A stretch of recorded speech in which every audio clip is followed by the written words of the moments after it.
stew, and her name is Minerva. Ouch! She's the flower of the flower. Ouch!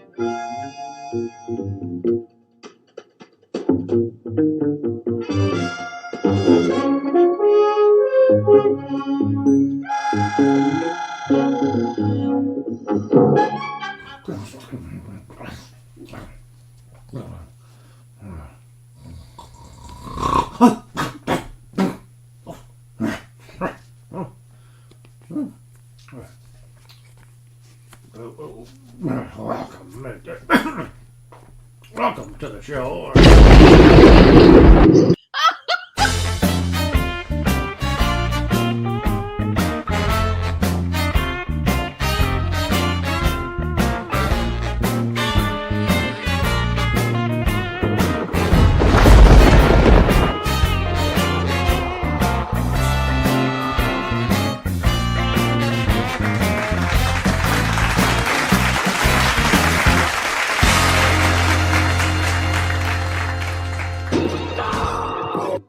Don't start! We haven't left yet! Welcome, everybody. It's a little late for this guy, and maybe for you too, but thank you for sucking it up and joining me. You know, when you got kids and your kids become adults, and then they have kids, and then they say, hey, can we come over and use your washing machine and dryer? Ours is broke. What are you supposed to say? You say, come on over, gang. And so they did. And they just left a few minutes ago. And I said, you know what? I'm going to skip the show this week. And then I said, I put a lot of time in. I've got a show set up, ready to go. The heck with it. I'm doing it. And we're doing it late night. Now, these used to be called late night with Aaron Live. I don't even know what it was called. It was called Aaron Live Late Night or Late Night with Aaron. I don't know. So it's still the same premise. But of course, a new show. What is the name of this new show? It's Comics, Cryptids, and Cannonballs. That's what it's called. And it's the same old stuff under a new banner. Will it make a difference? I don't know. But if you haven't hit the like and subscribe, please do that, because it helps a modest channel like mine that's just huge entertainment without the crowd. We need to develop the crowd. That's what we're trying to do, to go along with the huge amounts of entertainment you get absolutely free. So the least you can do is hit the like and subscribe. All right. Woo! Okay. So I had a splitting headache. I took 2 Tylenol, so I'll either be fine in a few minutes or dead. We'll see. You'll see it live right here. So good time should be had by all. Where do I begin? Let's. Is it too early to check the chat? Because I don't know. Usually we have a large boisterous group. I'm going late, so you know we lost some people. They're already in bed. I mean, it's 11:30 on the East Coast. Tomorrow's Monday. But you know what I found out? I found out that nobody works on Monday and Friday anymore. So if you want to go someplace like in rush hour around here anyway, on Monday, it might as well be Sunday. Nobody's on the road. Tuesday, bumper to bumper through Thursday. And then Friday morning, again, no traffic in the morning. However, the strange phenomenon that is rush hour traffic coming home on Friday is always there, but going is gone now. So what does that mean? Do people only work half days? Do they go like at noon on Friday, but not at like 9 a.m.? I don't know. I haven't had a real job since 30 odd. No. When was the last time I had a real job? 89. I became a professional artist at a commercial art studio in 1990, February of 1990, and I have never looked back. Although Walmart is looking like promising. My problem is that I'm too much of a grouch. They don't want me greeting people. They're afraid that I will scare them off. So even that isn't a sure thing anymore. But anyway, here we go. All right, I've stalled long enough, haven't I? Let's see who's here. I'm sure somebody is. Hey, there's Stealth X5. Look at that. First one in the door. There's me. Headless Bourgeoisie is here. He says, late night with Aaron Lopresti. He says, I mean, Eric Lopez. I go by many names. But I have just one PayPal account, and that's all that matters. Let's see here. Corey Landis is joining us. Marcus Killigrew, purveyor of all things pop culture knowledge. And I know Marcus is on the East Coast, so he's up late. He says, I won't make this whole show. It's sad because this is a good show, Marcus.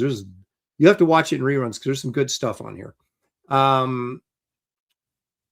Jerry Rasco says, wow, I thought this would have been past Aaron's bedtime. Let me tell you a little bit about, excuse the baldness. Let me tell you a little bit about my bedtime. I was up till 1 a.m. last night getting the rest of the Wraith of God books shipped out. So even though I may appear to be an aged gentleman, I've still got the energy of a 59-year-old. Wolverine is here. Corum. Gemini Dragon says, okay, good evening, Shelley. And not only did he misspell my wife's name, she's not even here, and he's giving her first greeting. Completely unacceptable on this show. Okay, let's see, where are we at? There's Andy Dalliff is joining us. Corey Landis says he's already in bed, but you're watching me. I'm like Johnny Carson tonight. You know, you're in bed, getting ready for to go to sleep for your work day, and then boom, here I am. Stealth X5 for $2. Thank you, Stealth. Says hello. Appreciate that. There you go, Matthew Medrano.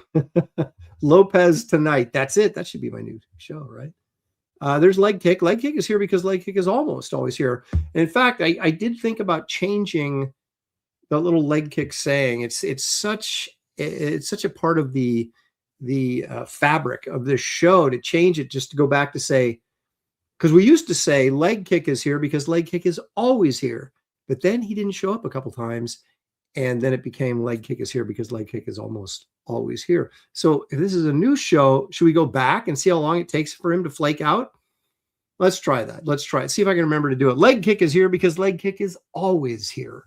Let's see. Gollum Wolf says, love the new intro. Got an early day tomorrow morning, so I can't stay long. Also loved Fear Hollow. Thank you, Gollum Wolf. Everybody will be able to say those words very shortly because every book is shipped out, and we'll get to that in a minute. Matthew Muma is here. Thanks for joining us. Is anybody on the West Coast? Is it just me and Anna, the Star Wars girl? Are we the only two people that like YouTube that are on the West Coast? Because I feel like we are. But anyway, I know we got some people in the chat, like Leg Kicks up in the Seattle area. Best Age Comics says, yawn, Aaron. I don't know if he's tired or if he's bored already. Gemini Dragon says, I hit the like button and it's suing me for assault. Oh my gosh. Now let's see here. There's Leg Kick for 5 big ones. Thank you, Leg Kick. For every like and subscribe, Aaron will read and draw Atari Force on his show. No, he won't. In fact, you understand that the mention of Atari Force, that's what you get. So, man, I'm doling out. Maybe it's just late night. I'm doling out cannonballs like they're going out of style, as my old grandpappy used to say. Ed Murray says, been seeing my dad most Sunday nights recently, but he's here tonight. So thank you, Ed. Appreciate that. Iodine says, I'm here. I'd totally forgotten it was stream day. As I was watching the championship games, but I'm fading since it's late. Yeah, I watched a fourth quarter of the Seattle LA Rams game, which was fairly entertaining. I was shocked at because I kind of thought Seattle was a paper tiger, and I was surprised that LA could not clamp down on defense when they needed to. And so here we go. Seattle and New England without Tom Brady or Belichick are going to be in the Super Bowl. Pretty amazing. Don't know that I care, but I'll watch some of it as long as it's a close game. If it gets out of hand, okay. There's Daniel Russell. Let's see. Past Master Dan, he says, are you okay? Have I entered an alternate reality? No. This is not the mirror universe of Star Trek. I'm grumpy in both universes, though, by the way, but this is authentically me late night. Lord Hinson Comic Skater joining us. Let's see. There's Timmy Mello. There's some names I haven't seen in a while. And I'm guessing it's just because it's late night. I did this once before because I was down at my kid's house and we didn't get back till really late. And I did it like at 8:30 or 9 o'clock Pacific time.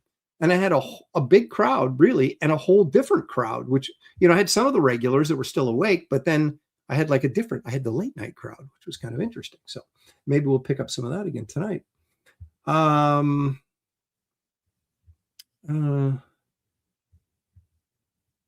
Sequential Treasure says, starting this late, might as well have just bagged the show this week. I almost did, but then I said, no, James, you'll want to see it.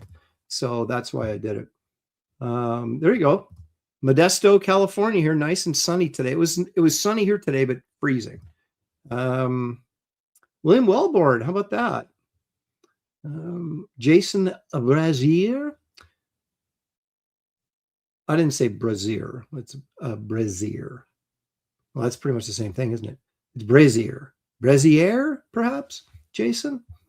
Let's see here. Lord Hinson Comic Skater, Southeast Texas, 23 degrees. That's cold. But do you have any snow? I'm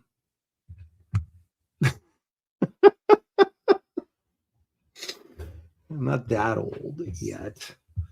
I did put Hercules in for my mom. My mom loves animated movies. She loves, science fiction and stuff. But so I hooked up with Disney's Hercules, which is one of my favorites. Very funny, entertaining film, but she's in there watching that. Let's see. Sudasgram is there. Jim Alaska. Jim Baked Alaska is here.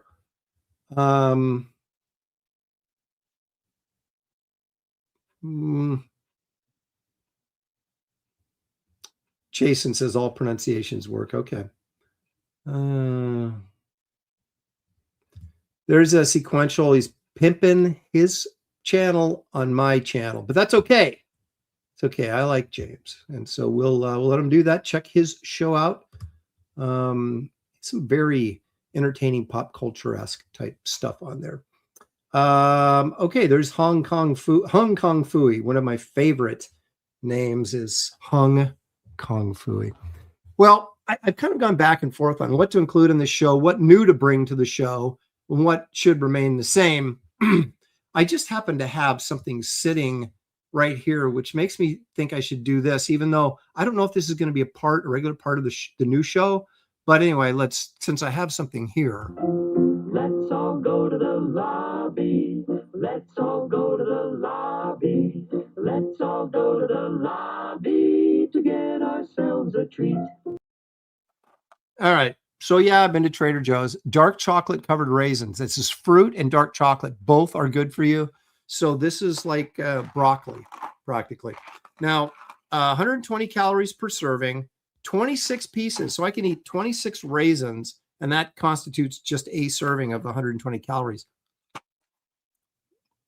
I do two. That's like 0 calories. That's like no calories. I feel good about myself. I do. I don't know about you guys, but no. Kind of healthy. I'm being healthy right now. Daniel Russell when your ears and your nose, as you get older, they get bigger. I feel like my ears are getting bigger. I don't like it. Daniel Russell for $4.99. Hey, you old goat. You don't have the cannonballs to shoot a sick person.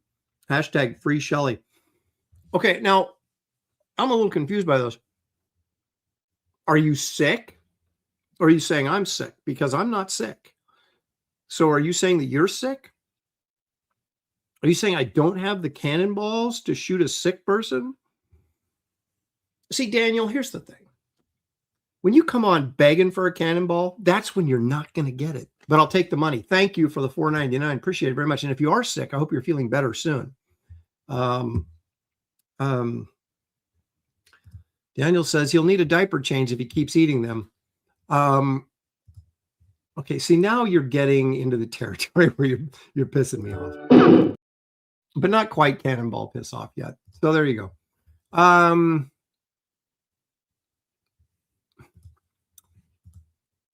Hey, I eat chocolate covered raisins, not all the time, but they are kind of my favorite go-to, and I have no issues with them. If you guys have issues,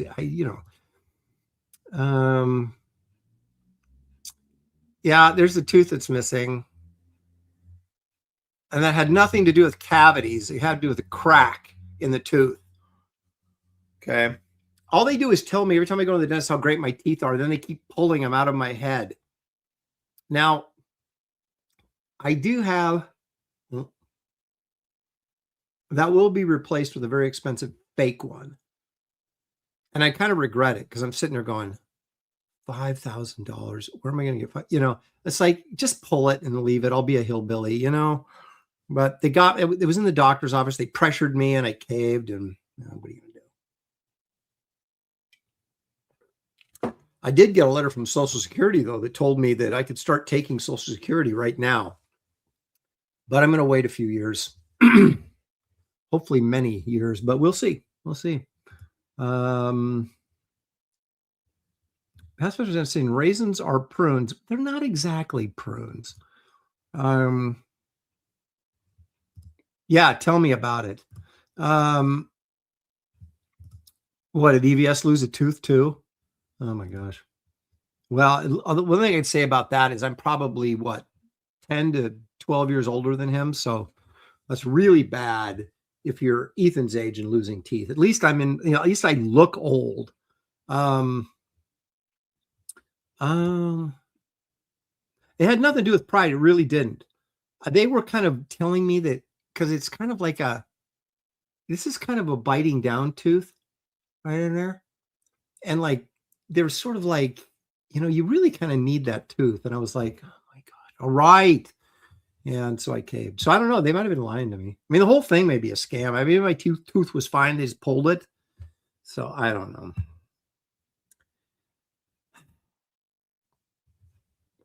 That's exactly what I'm worried about.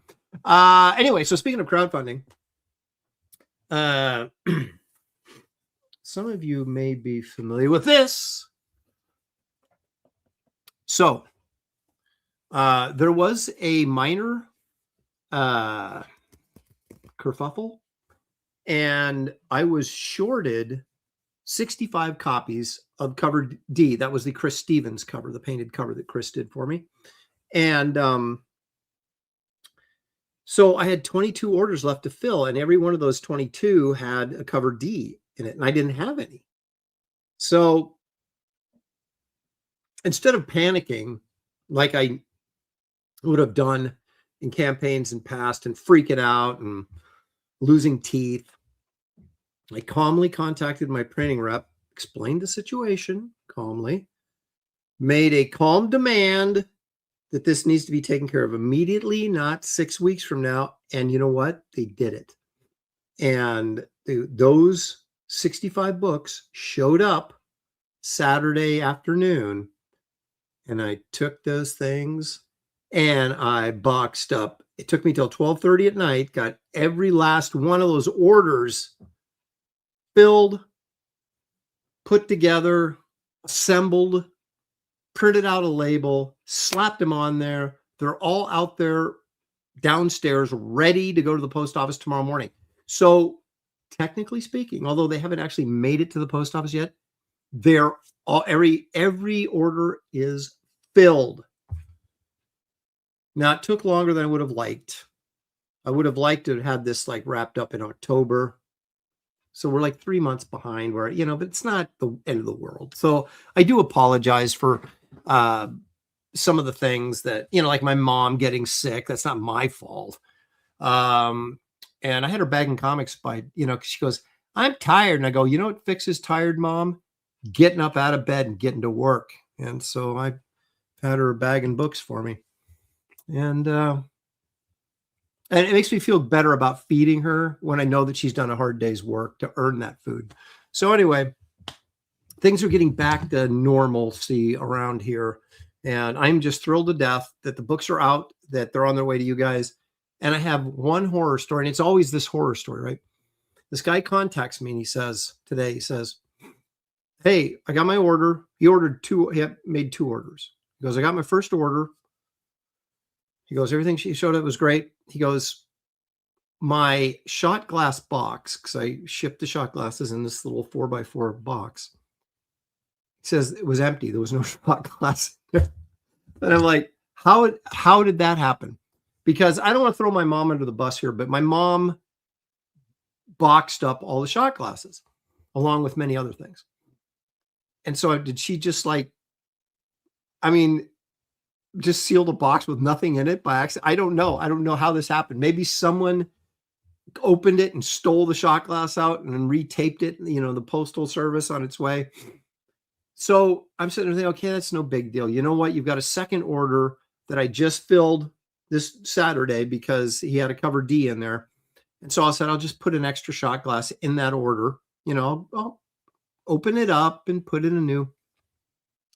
You know where this guy lives? Australia. It's always the ones that are like the farthest and most expensive to ship something over. And here I am doing it. But that's just the way it goes. So anyway, my friend Marcus in Australia will be getting a shot glass to replace the empty box that he was apparently sent. So we do fix problems here at Empire Comics. You can see kind of the sign right above me. It says EMP up there behind that little mini Christmas tree that I still haven't taken down. So anyway, we do fix problems and we fix them immediately. So if you have a problem with your order, just let me know and we'll get it taken care of. So there we go.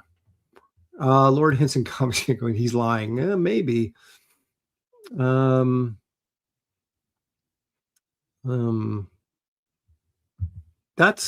kind of where I'm at. Moms who make mistakes don't get dinner. That's exactly right.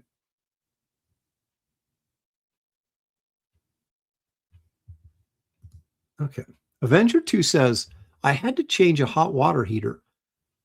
That's something I would not do myself. I would actually hire someone to do that. So kudos to you. Got it installed. Oh, I had to he says he got it installed. Okay, so he didn't do it. He hired someone to do it. Got it installed on Friday. The snowstorm hit my area in the Midwest on Saturday, and we're all still buried in the snow, but at least you got hot water. Thank goodness for that.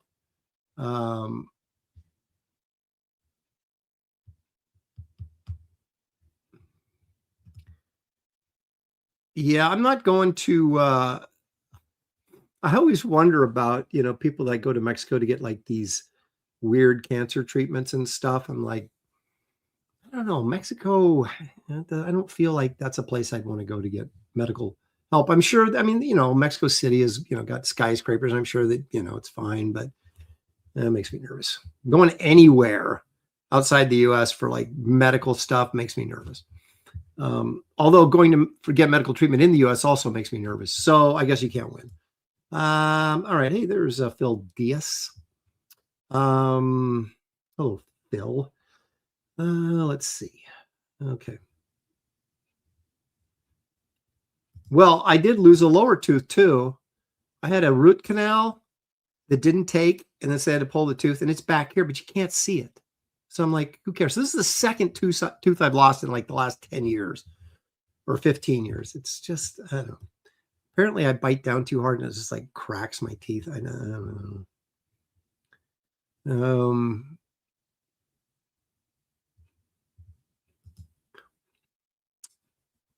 Tippy Tail McKitty says, I'm planning a heist. An original used Millennium Falcon New Hope movie model at the EAA Museum in Oshkosh, Wisconsin. Okay. You probably shouldn't come on air and say the location and the item that you're going to steal. So let's keep our eyes open and see if that thing disappears. There was a tremendous auction. This was years ago, pre-COVID, I think. But I remember watching the, it was documentary, or it wasn't a documentary. It was just kind of a show about this big Star Trek auction that I want to say, was it Sotheby's? Someplace. And like these nerds descended from across the US. And there was like these giant models, some of them from the original series, a lot of stuff from Next Generation, a lot of stuff from the movies. We're like going for like 25 grand. Now I'm sure they'd be way more than that now. Because like I said, this was probably 10 years ago. But I remember watching it going in my mind, Where'd that guy get 25 grand?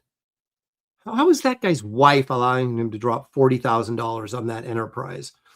But it was really cool. And if I had the money, I'd do it too. In fact, one of the auction houses doesn't always, but will show up at San Diego and get a big, booth to preview an upcoming auction. And they had Pepe, the king prawn from the Muppets.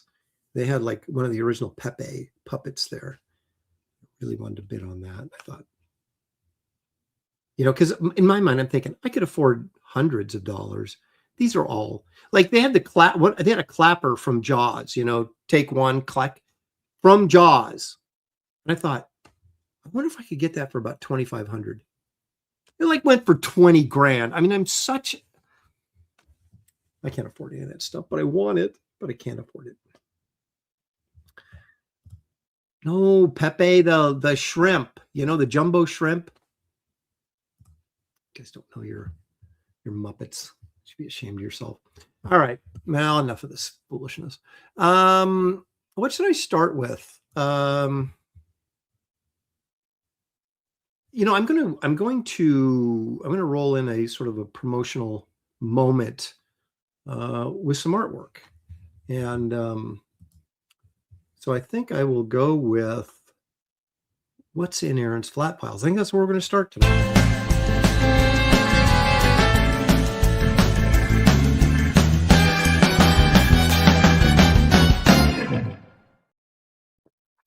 All right.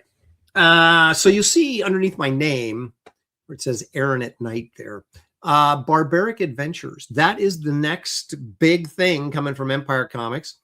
I'll be doing the lead story in it. Dan Lawless will be doing a backup story. David Williams will be doing a backup story.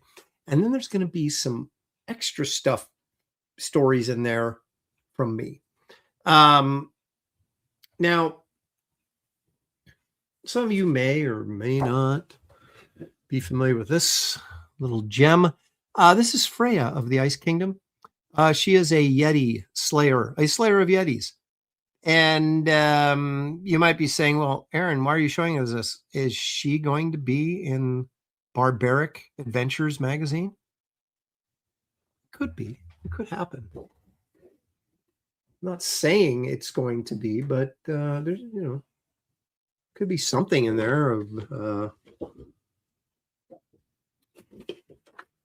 now I was kind of working on the costume and the helmet and stuff. And see, here's another the old sketchbook there. There's an ice dragon back there that I haven't finished, but this is a Freya again, kind of messing around with the costuming. This is more of a kind of a bikini top, which is kind of dumb because you freeze to death. Although I guess in the original concept here, that's pretty much what she's got. But she's got like some animal skin under there to kind of, keep her warm. I don't know if I kind of did that a little bit there, didn't I? I was messing around. I don't know. I also gave her a couple of those like little braids, so she felt a little bit more Nordic. Anyway, so yeah, I'm just kind of messing around. Who knows? Could show up. Don't know. Possible. Anything's possible. I did this Conan piece in brown pencil, and I was going to paint it with acrylics, kind of get warmed up before I painted my cover for Barbaric Adventures. But I haven't done it yet, but there it is. So I think it's possible this could turn into a painting very shortly. I'll just, stuff that was in my flat file right over here. I thought I'd share that with you. Now, this really isn't in the flat file, but this is kind of the segue into a little bit other promotion of my website. I saw this last night after I was through packaging the final 22 Wraith of God Fear Hollow orders. Final 22, which means they're all shipped out. Well, they're all labeled. The 22 are still downstairs, but they're going to be shipped out tomorrow, but they're packaged up and labeled. And so I was kind of wired, even though it was like 12:30 at night. I said, you know what? I see. This was just sitting there, and I thought, well, let's just take a look through Garbage Man. And I'm telling you right now, this is still the best artwork that I have done in maybe ever, but certainly in mainstream comics, because this is maybe one of the few jobs that I didn't have a rush. It was like I was working on this kind of as a side gig, and I was just taking my time, man. Matt Ryan did some tremendous inks on it. That's the only thing I kind of wish I'd inked it myself, just so I could have every single page. But Matt did a tremendous freaking job on this book. And so you're probably saying, okay, Aaron, yeah, that's great, but why are you showing us this? Look at him stuck to a tree there. Look at that.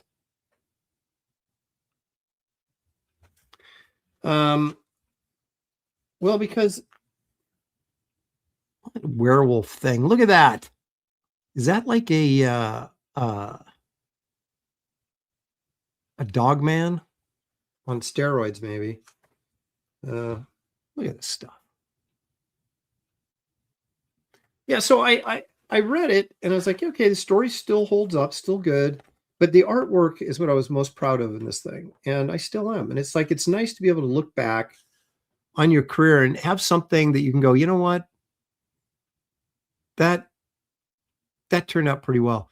And unfortunately, nobody read it, or no one saw it, but here it is.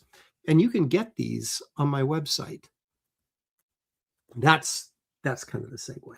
So you'll find a link in the description of this video. It's also pinned to the chat. If you want back issues, I got all the Wraith of God back issues.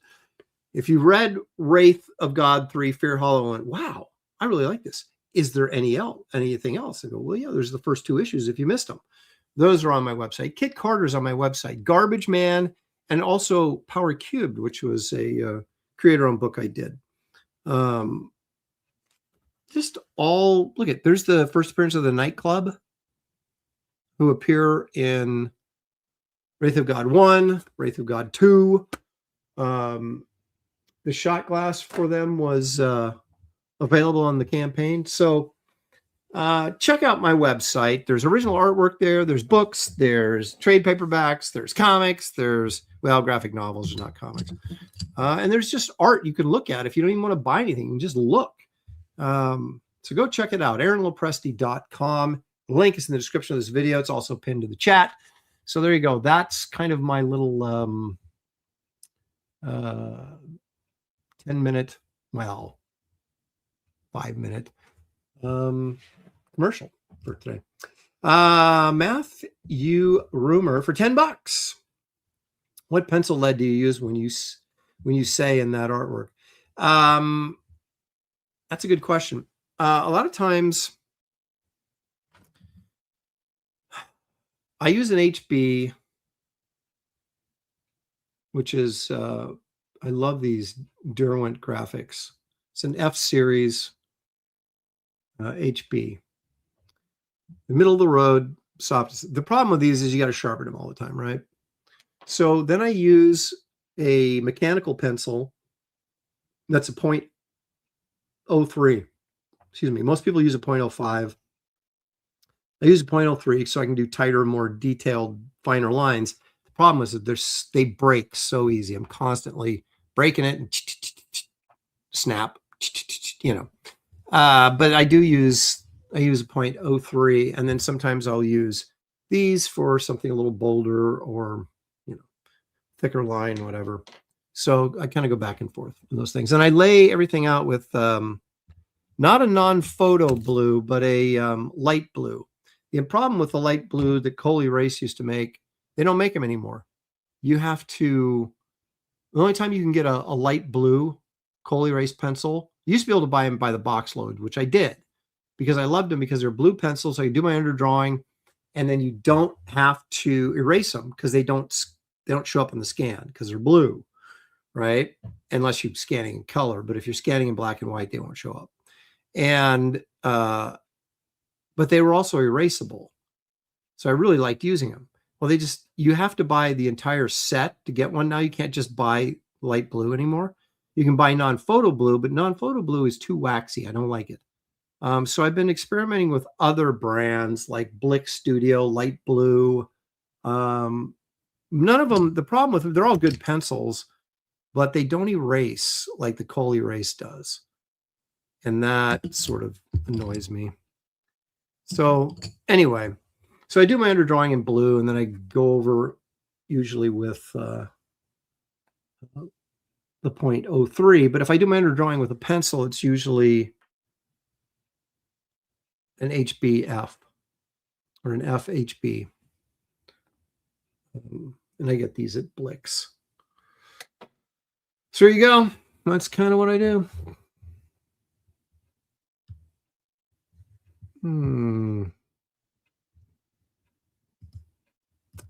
I don't like Hobby Lobby. Everybody goes Hobby Lobby. David Williams is always pushing Hobby Lobby on me, and I don't. It's more of a Hobby Lobby's like a craft store. They don't have as much. Now, sometimes they have what you're looking for, but sometimes they don't. And so I go to Blix because we actually have a Blix is, you know, the big online art supply store, but we had a place, I don't know if you call it a franchise, but we had a store chain called Art Media. Since I was in high school, they were around or before I was in high school. And so I'd always go there. They had one in Portland. They had one in Beaverton. They had one close by. So that's where I'd always go to get my art supplies. Well, Blick bought them out. So now they're like a storefront Blix. So I go in there to get stuff. And then other stuff I order online. I don't get my paper online because they're like Amazon. They just throw it in a box and the tablet shows up and it's all bent up and stuff. And so I always get my paper at the store. But if I'm buying like a lot of like markers and things like that, I'll get them online. So there you go.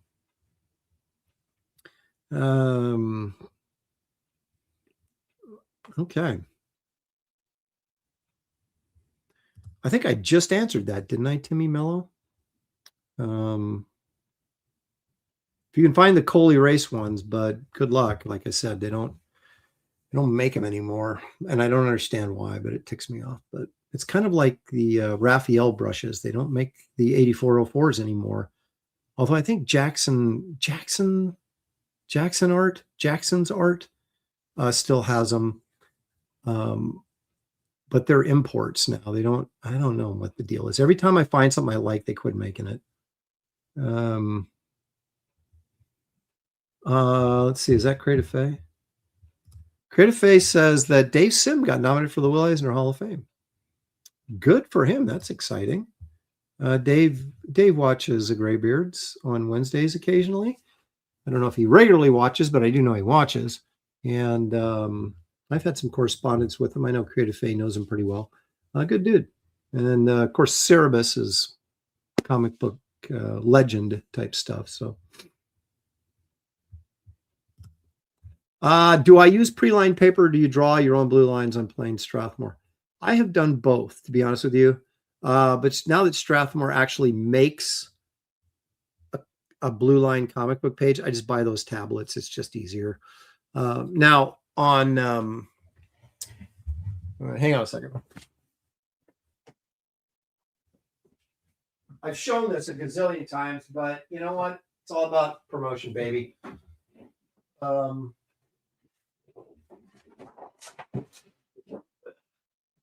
right. So for Barbaric Magazine, it's going to be magazine size. It's not going to be comic book size. So this, you might be able to see. Yeah, you can see the blue in there. This I blue lined myself. Okay. Because it's not standard comic size. And but for the standard comic book pages, for me, it's just easier. Unless you find a paper that you really like to draw on and they don't have the same finish that you like, then, you can blue line it yourself, of course. It doesn't take that much more time, but it is, I just kind of like to grab and go. This, of course, is page 2 to Primal Zone, which is the page 1 you just saw. This, of course, is all in blue. This is usually how I start, and then I draw over the top with pencil. In this case, I redrew the dinosaur about 30 times.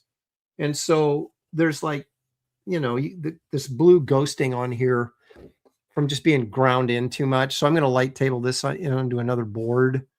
But this is how I do all my underdrawings, is in blue like this.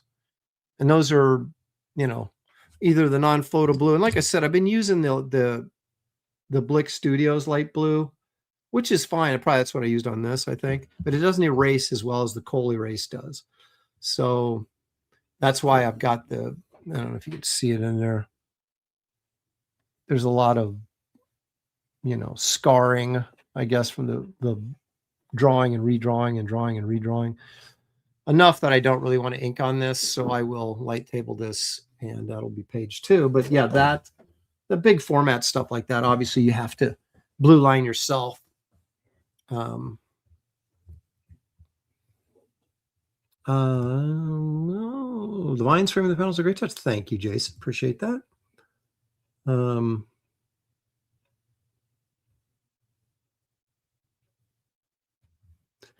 This could be correct, although a lot of people use non-photo blue, which I don't. And I thought that's what the animators use because the light blue is just a better pencil. And maybe they did, because I don't remember who turned me on to them. I may have discovered them, or someone may have suggested them to me. But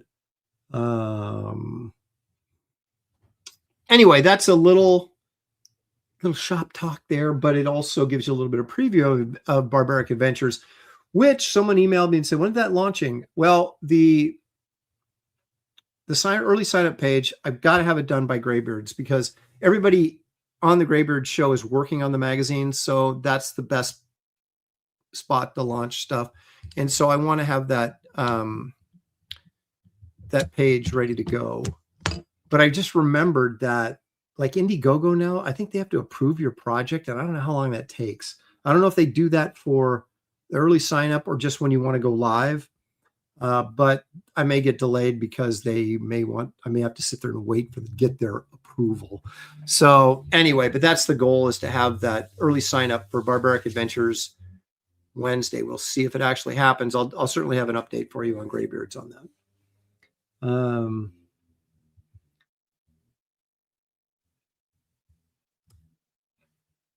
Yeah, this isn't 2 up. I mean, this would be 2 up, right? If I did it this way. And I've always wanted to do that too. I know Frank Cho did like a whole book that way. It's just crazy. But this is, I think, 18 by 24 Strathmore paper. I think that's what size this is. And this came in a tablet, and it's pretty nice paper. It's a 2-ply Bristol, and I think you can get it either on the really smooth surface or the one that has a little bit of tooth to it. This is pretty, well, this isn't the slick coated surface. This is more of a, but it's not that rough either. Maybe it is slick. It feels like it's got a little bit of vellum to it, but not much. But anyway, they do make tablets that size. Okay. Well, enough of this shop talk. Let's see, where do we want to go next? Oh, I know it. Let's do this. Here we go.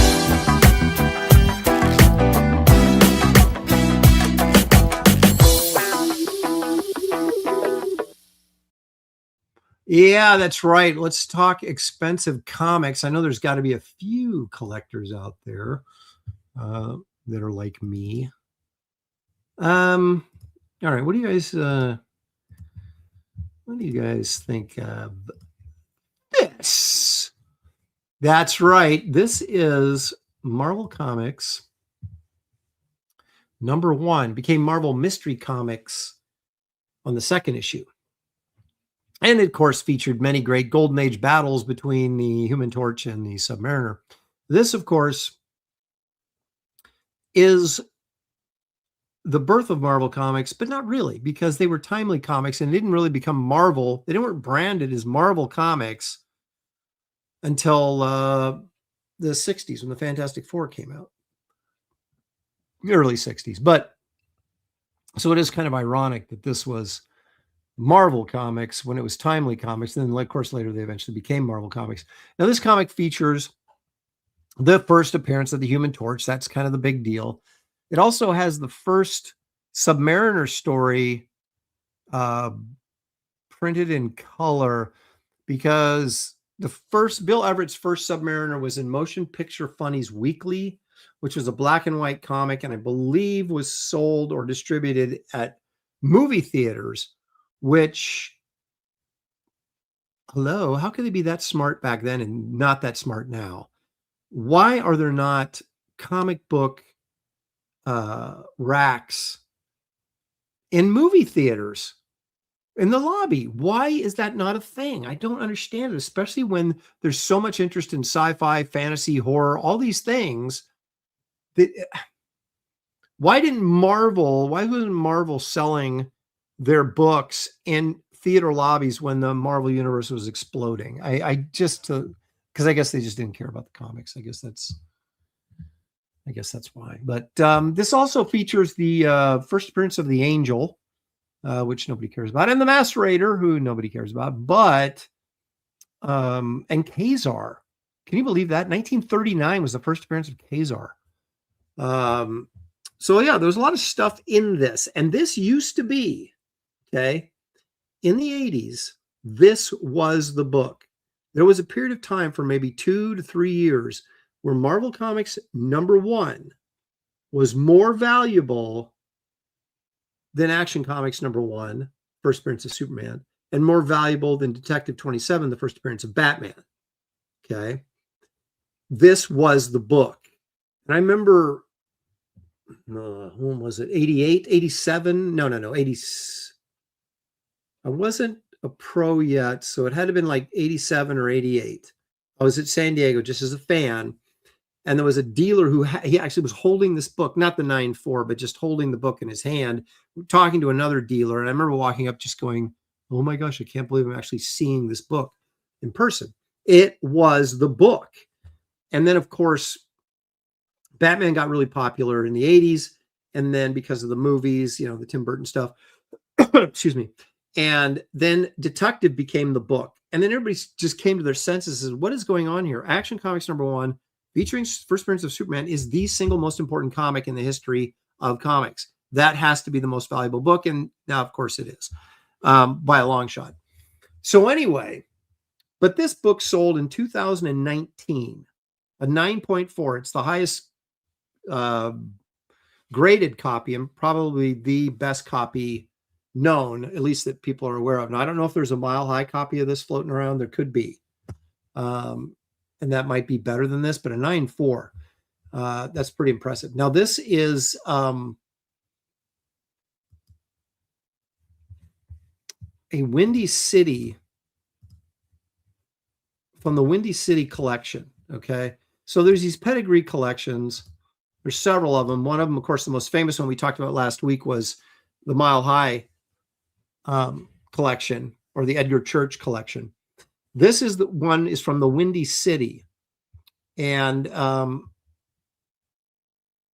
we get a little bit of information here on the auction. And this was a near mint condition copy of 1939's Marvel Comics #1, the finest known copy in existence. Okay, so they're saying the finest known copy has been sold by Heritage for a grand total of $1.26 million. And this was 2019. So 6 years ago. You can imagine this is probably in the $3 to $5 million range now, would be my guess. And it tells basically everything we just talked about. What's interesting, I think more so, is this. I don't know if you guys can read that. It's kind of small. But this is kind of the Windy City pedigree. And that is the pedigree this book came from. So the Windy City collection surfaced out of Chicago and was purchased by Gary Calabuano. The collection consisted of around 2,000 #1 comics. So this guy only collected first issues, apparently. Almost every single #1 comic that came out between 1937 and the Silver Age was in the Windy City collection. That's pretty interesting. Now, in the early 1930s, a mailman who made regular deliveries to a bus station newsstand told the owner he wanted to buy every new #1 magazine. After doing so for a couple of years, the newsstand owner suggested he also try collecting #1 issues of comics as well. Following his suggestion, the mailman began purchasing the #1 comics each week. This went on for nearly 30 years until communication was lost between the two. In the 1970s, the newsstand owner's son, realizing the comics were worth money, attempted to locate the mailman by finding his name in an old yearbook. Successful, the son soon found out that the mailman had passed away, but his sister had saved everything he possessed, including the comics. Now, she was unwilling to sell them. The sister instead settled on trading them bit by bit for common items such as a new microwave. This is just crazy. When the son obtained the first batch of comics, he brought them to the show. He brought them to show a local dealer who had just opened his store that particular day, September 1978. The guy's name was Gary Colabuono. I'm sorry, Gary, if I'm butchering your name. In that first batch was the following books: Superman #1, Batman #1, Captain America #1, Marvel Comics #1, this one, Silver Streak #1. That's the Golden Age Daredevil first appeared in that book. All-Star #1, All Winners #1. Oh, that's a good book. Wonder Woman #1, Daring Mystery 1, Mystic, Submariner #1, and a few others. As he looked over it, Colabuono thought to himself, and this is only my first day, what can tomorrow bring? The son wanted to wait until he had received all the books from the woman before he sold the collection. This was not accomplished until 1986, 8 years later. By this time, a few other dealers had caught wind of the collection and were making offers. Let's bring this bad boy back up so we can check this out while I finish this up. Okay. So the sister eventually died years later, and about 1,000 more #1 issues missing from Colabuono's purchase were present, but most were insignificant. A lot was auctioned off to an anonymous bidder. There was never an Action #1 or a New Fun #1 in the Windy City collection, although the Detective one is one of the best existing copies, and one source claimed the Marvel #1 to be the third best existing copy, but now they're telling us after this auction that it is the best copy. So identification for the collection: over half of the Windy City collection has the name A. Wallace written in pencil in the first letter of the title logo on the cover. I always find that interesting, that if you or I, where am I at? I'm completely lost on my board right now. If you or I had a comic book collection and wrote our name on the cover, it would downgrade it. But if it's in part of one of these collections, they don't downgrade it. It's kind of a cheat. But anyway, so there you go. That's the story behind this. And like I said, it's got to be easily 3 million or more now. But still not up in that 9.0 range. 9 million that was paid for the 9.0 Action Comics that we saw last week. But if you got money, this is certainly a good book to have. There you go. That, ladies and gentlemen, is our expensive comic of the week.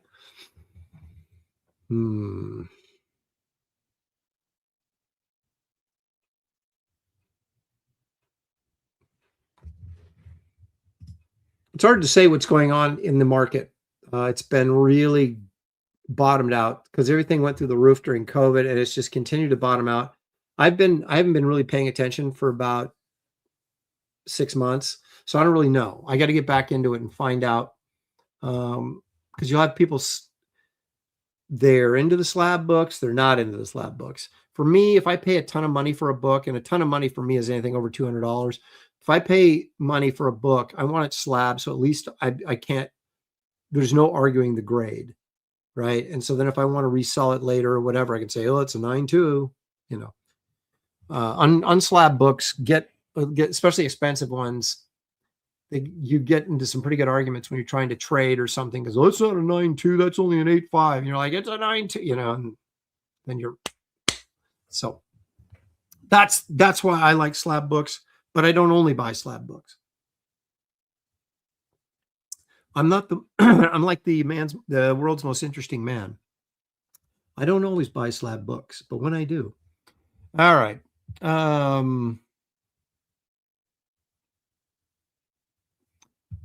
No, I mean, they're not good reads for the most part, but they're holding something that old in your hand, that, especially if it's an industry you're in or you like, it that overwhelming nostalgia and that comes with it is really pretty amazing. I collect Leyendecker Saturday Evening Post covers, not all of them, but the ones, the ones I like.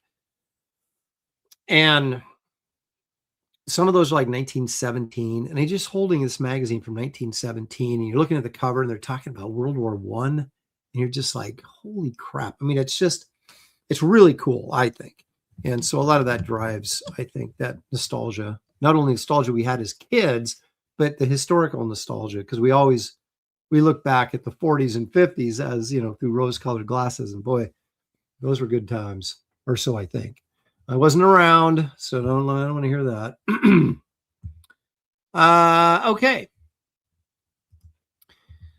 Now, I don't have an intro for this segment, but we have been taking a look at the top 100 films of the American Film Institute, 100 films all time, according to the American Film Institute. We looked at the bottom 10 last week, numbers 100 through 91. Is that 100? 100? 99, 98, 97, 96, 95, 94. Yes. So now we're going to look at movies 90 through 91. I mean, through 81. Yes, I think that's right. But anyway, so the next 10. So we looked at the bottom 10. Now these are the next 10, right? And we're going to start off with number 90. I actually was able to pull up the list, so we can take a look at this too after we go through this next 10 and see which ones were just added on this new list, because apparently they do a new list every 10 years or something, and this is the newest list. So they show the original list that they made on Hollywood's 100th anniversary. What it was, 19. Somebody knew it in the chat last week. It was early 90s, 91, maybe 92, something like that. They did the AFI's top 100 films of all time.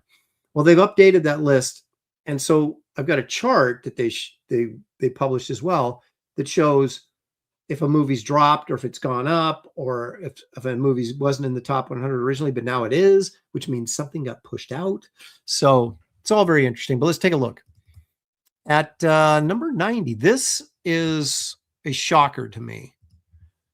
Not because I don't think it's a good film, but are we talking about a Fred Astaire and Ginger Rogers film as being one of the top 100 films of all time? It's a cool movie poster though. I like musicals, especially old time musicals. Are a lot of fun, but I don't have a problem with Fred Astaire and Ginger Rogers. I like all that stuff, but boy, and I have to admit I haven't seen this. So, but I'm sitting there thinking top 100. And here's the interesting thing about this film. This was 1936, and it did not originally make the list. So the first AFI top 100 did not have this movie in it. And now it debuts at 90. Now, the interesting thing is, I would love to know what it knocked out. Like, it doesn't tell you, this list doesn't tell you that. But it had to have knocked out, because there are, get a load of this, the first bottom 25, so 100 through 75, or that's 20, I guess 26. There's 1, 2, 3, 4, 5, 6, 7, 8, 9, 10, 11, 12, 13, 14 new movies added. Okay. So last week, Toy Story was on the list at number 99. That was new. Blade Runner was new at 97. Do the Right Thing at 96 was new. And Last Picture Show at 95 was new. So we had Ben-Hur was previously at number 72. This is all from last week. Just quick refresher. Ben-Hur was at 72 and dropped 28 spots to 100. And then Toy Story at 99 was new.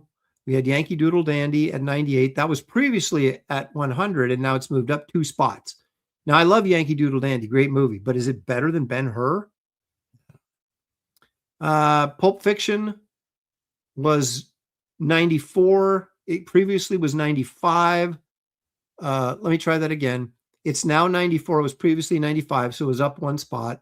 French Connection dropped 23 spots to 93 when it previously was at 70. Goodfellas moved up from 94 to 92. And then Sophie's Choice, which was the last film we looked at last week, is number 91 and was brand new to the list. So along with that, Swing Time here at number 90. So Swing Time is better than all those movies I don't know. But I haven't seen it. So, and there are 18 films on this list that I have not seen. And now it's on my bucket list to see all of those. And then I can be the judge. All right. So Fred Astaire and Ginger Rogers leading us off at number 90. At number 89, I used to think this was a brilliant film, but I am so annoyed at the director now that I don't trust anything to, but this is actually a brilliant film. The Sixth Sense. Now, this wasn't on, well, actually, it probably wasn't even made. What year was this? Is there a copyright on there?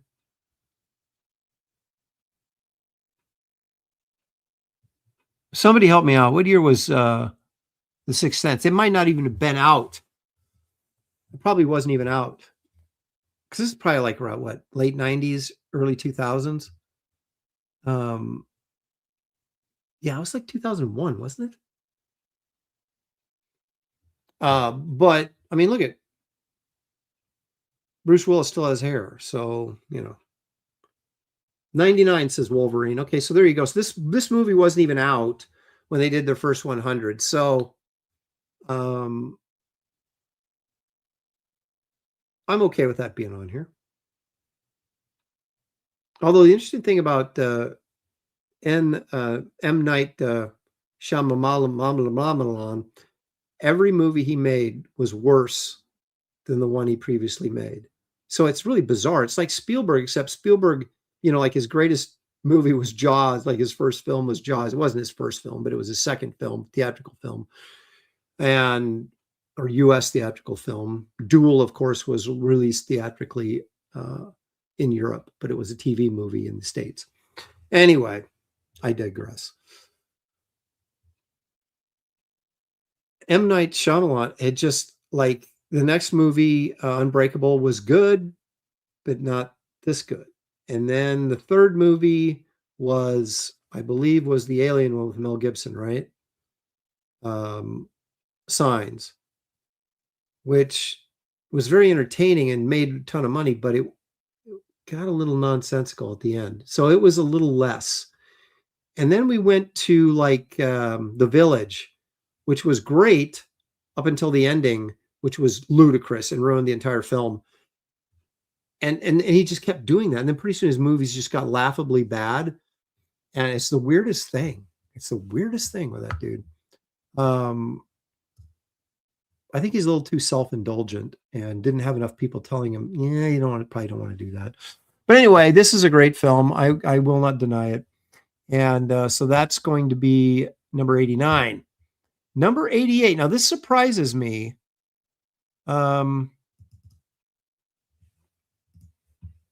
Not that it's on the list, but that it's so low. If you have not seen this movie, Katharine Hepburn and Cary Grant, Bringing Up Baby, is a screwball comedy, and Cary Grant, of course, is great in it, and actually both of them are. And they're basically taking care of this like leopard, tiger or leopard, whatever it is. It is so funny, and this is a classic. I mean, this is like the original screwball comedy. Howard Hawks directed this, and so you have a great director. You have two iconic stars in a ridiculously silly movie that works so well. So Randy Howell says Aaron likes the poster as Carrie is smoking. Yes, well, you know. Sequential charges. I'm not a big Hepburn fan. Hepburn was really, really good, but I'm kind of, it depends on the movie. But I really liked it. If you have not seen this film, check it out. Unless you just hate Hepburn and you hate Cary Grant, then you probably shouldn't check it out. But it is really good and really funny. And so there it is at 88. Now,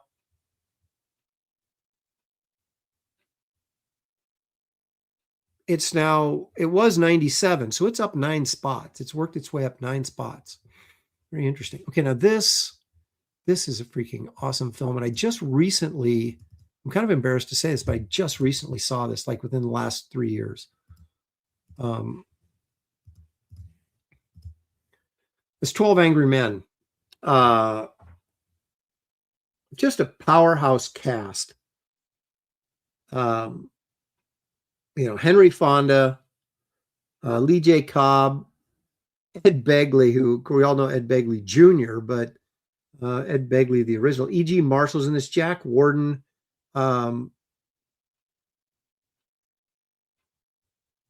Jack Klugman is in this. Directed by Sidney Lumet, who's just freaking an awesome director. He also directed The Verdict with Paul Newman, which I think is Paul Newman's best performance ever. Not even close. And then he should have won Best Actor for that instead of Ben Kingsley for Gandhi with the Wind. But anyway, again, I'm getting off target here. This is a sensational film. So you got this murder case. These guys are, the jury is in there debating the crime, trying to come to a conclusion. And we find all these prejudices that these people have. They kind of work themselves into the story. They come out of their personalities and the things they say. And Henry Fonda is the guy that has doubt. He's not sure that this kid actually did kill this shop owner.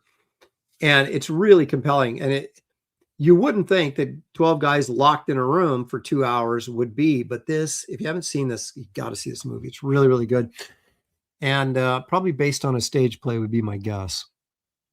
But excellent acting and very, very sort of not edge of your seat drama, but there's some really tense human drama in this.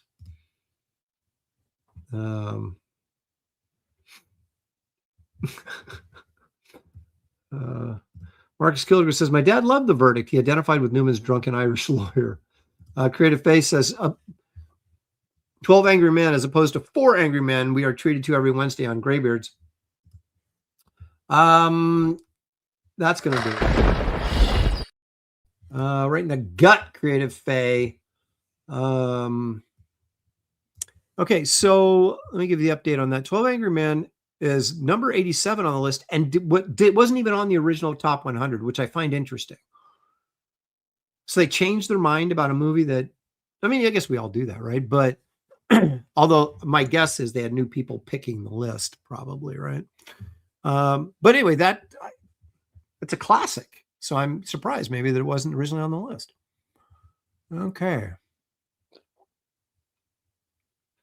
I can feel the stitches, like the wire they used to stitch my gum closed after they pulled my tooth up there. I get them taken out on Tuesday, so thank goodness, because it's driving me nuts. Okay, enough about that. This, my friends, is a freaking classic.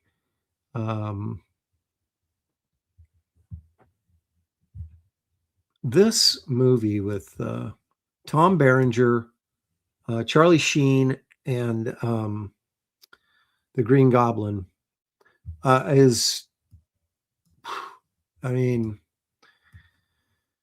remember when Vietnam War films were just all the rage? It started in the 70s and it worked their way through the 80s and stuff. This may be the best one ever made. Won Best Picture, and I'm not going to argue with it. It's slid down 3 spots though. It's now at 86. It was at 83. Interesting. Yeah, I can't think off the top of my head. I can't think of a better Vietnam War film. Well, this was like The Deer Hunter, I guess, was pretty heavy. This was more, The Deer Hunter was as much these guys dealing with the aftermath, where this was just them dealing with the war during the war. Sam Goyer, indie book reader, says he liked Hamburger Hill more. Hamburger Hill, I remember when that came out. That was a Golan and Globus film. Canon Films, I think, produced that. Correct me if I'm wrong. But I think I was in film school and that came out. And we were all like going, "Oh, brother." Because anything associated with Canon Films is like low budget crap. And I was like, are they trying to like become a serious film studio by doing a movie like this? And it got pretty good reviews, but it didn't get nominated or anything. But yeah, Willem Dafoe. Sorry, I couldn't think of his name. But it's weird that Dafoe, who usually plays sinister characters, got to play the good guy, and Tom Berenger, who's usually the hero, got to play the bad guy. It was really interesting how they flipped those roles for those two actors, but it was very effective. And that's when Charlie Sheen. Remember when Charlie Sheen was like the hot young actor? He did Platoon. He did Wall Street. I want to say there was one other one in there. And then he just started doing schlock films so he could meet, hot women, I guess. I don't have any idea. But he went from being this A-lister doing these big films with major stars and then just started doing like hokey movies. It was very strange. I could never figure that out. But anyway, this, pardon me, the great thing about this, Oliver Stone, I believe his directorial debut was a film right before this, El Salvador, with James Woods. I believe, or pardon, not El Salvador, but Salvador, I believe was his first film as a director. He had been around writing and stuff for a while, but I always kind of like for late bloomers, he was 41, 42 when he won Best Director for Platoon, and it was only his second film that he directed. But he had been around, like I said, as a screenwriter. But talk about biding your time and making the most of your chances. So if you're a late bloomer, that's the kind of thing that sort of inspires me anyway, because I was certainly a late bloomer. You could still say I am a late bloomer. I'm not was a late bloomer. I'm still late blooming. This one I haven't seen, and I've seen bits from it, but I was surprised at this. A lot of people like the Marx Brothers, though. This was not on the list previously. In 1997, I guess, is when this is either the first. Yeah, I think the first list came out was 97. It wasn't on the list, and now it comes in at 85. Boy, and I know this is a classic, and I don't think I've talked to anybody who's seen it that doesn't think it's great, but it just seems odd for this type of film to be that high on this list, or to be on it at all. But maybe it's brilliant. I mean, maybe it is. I haven't seen it. So that I've got to see this. I've got to see Swing Time. And I haven't seen The Last Picture Show or Do the Right Thing. So those are like 4. Is that 4 or 5 that I have to see that are just in this bottom 20?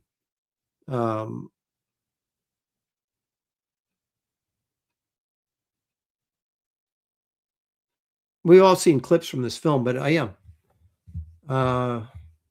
don't really have much to say about it other than the Marx Brothers, of course, are classics, but I always felt like it's kind of like the Three Stooges and things like that. It's kind of like you either love them or you hate them, but I think there's more love for the Marx Brothers than there probably is for any other comedy team that made movies back in the golden age of cinema.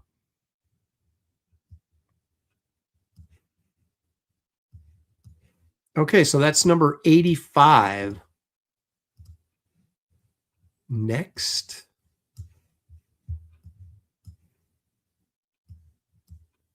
Here's a movie I have seen. Not as big a fan of this movie as a lot of people are, but I get its cultural significance. So I'm not going to, get on it too much. But it's Easy Rider with Peter Fonda and Dennis Hopper. And Jack Nicholson won an Academy Award for Best Supporting Actor. Jack Nicholson, who pretty much up to this point had been relegated to roles in American International Pictures because his dad was a producer, and appeared in some of those nutty Vincent Price American International horror flicks, like, well, I can't remember which ones he was in, but he's in a couple of them I remember. And so I didn't really, so he needed to break out of that and get into some serious filmmaking. And he really broke out in this. Like I said, won Best Supporting Actor in it. So this was directed by Dennis Hopper, who probably was high the whole time he was making this film. Dennis Hopper directed a few good films. He was a good actor, but he also directed a few good films. But I guess he was also like just totally drugged out all the time too. So that, I don't know how you direct a film when you're high all the time.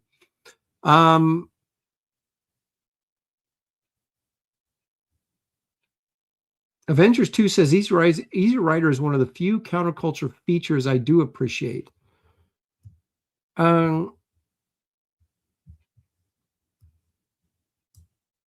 It was, I don't even know how to, it was an odd film. I mean, I guess it spoke to the times. Was this 1968, I think. You got the Vietnam War, you got the hippie movement, all these young dudes like thinking that, what's America, disillusioned youth. The ending of this was left me cold. Let me put it that way. And maybe that was the whole point. But I didn't see this as a young man. I saw it when I was much older. Probably in my, it's probably in my 30s when I saw it. But I was already married, had a family, so my perspective on things were probably really changed. I didn't really get why Nicholson won for this. I mean, because I thought it took me a while to figure out Jack Nicholson. And once I did, I could really appreciate him as a great actor. But this was very early on, and I still didn't quite get what he was doing. So I probably need to revisit this and look at that performance again and see if my feelings are any different looking back on this film. But I know it's a classic, and it's a cultural classic, and certainly just for its significance deserves to be on here. And that was at number 84. It was previously at 88. So it's moved itself up forward. Maybe it's more relevant now considering on what, the political climate we're in today. And that may be why it scooted up a little bit, and it may move back down again. Who knows? Okay. This one, I don't want to say this film is polarizing, but I don't know. Maybe it is. How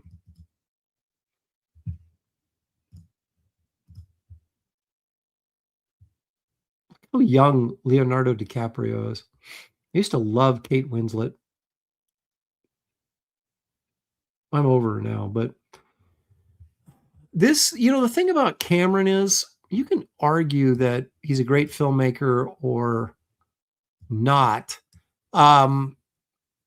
But he does spectacle really, really well. I'm a big fan of Terminator and Terminator 2. I think they're great films. I even like the Arnold Schwarzenegger James Bond film, True Lies. Really like that film.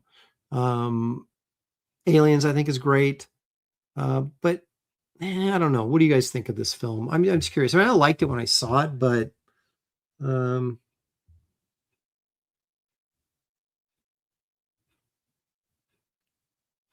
There's a lot of meh and yucks in there. Yeah,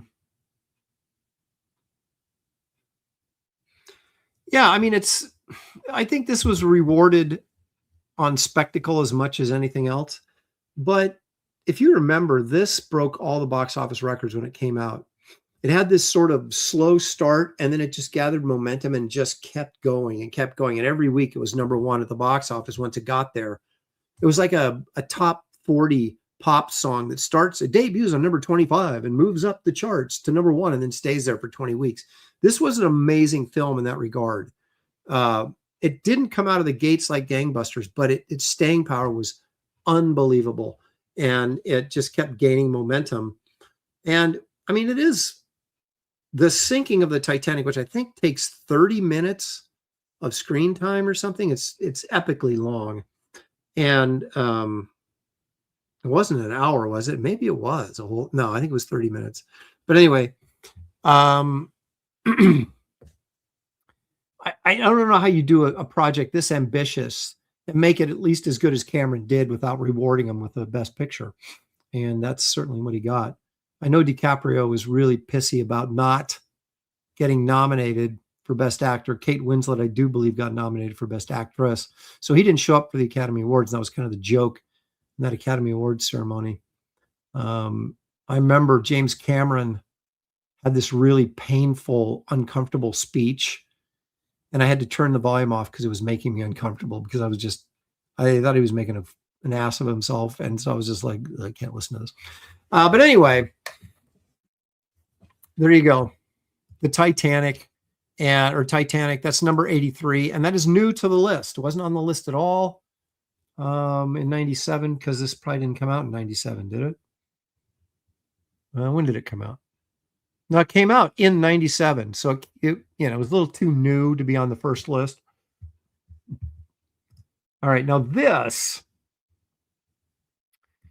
this one I haven't seen, and I don't know how easy it would be actually to see this.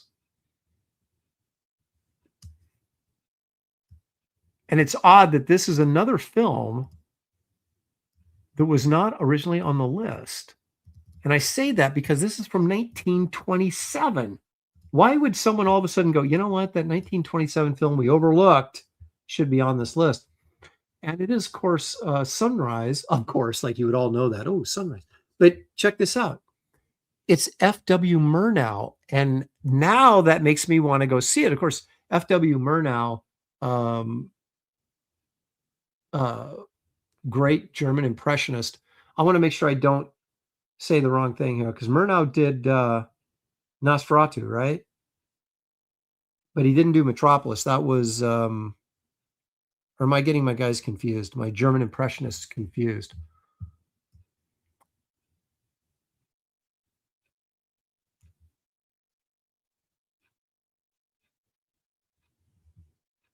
Somebody help me. He directed Nosferatu, right? Murnau did?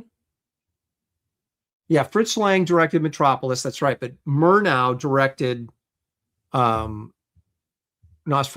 the silent version. So that makes me want to see this now. I had never even heard of it. And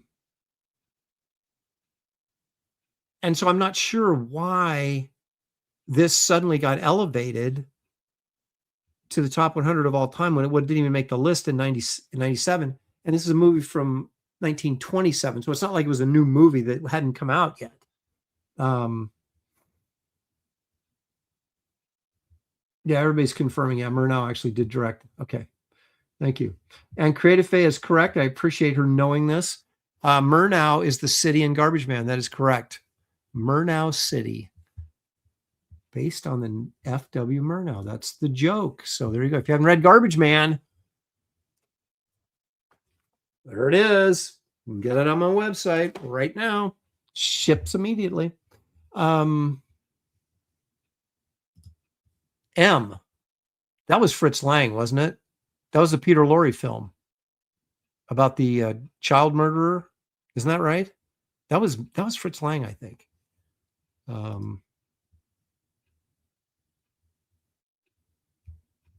Anyway, so let's add that to our list. And I don't know this can't be the easiest thing to track down.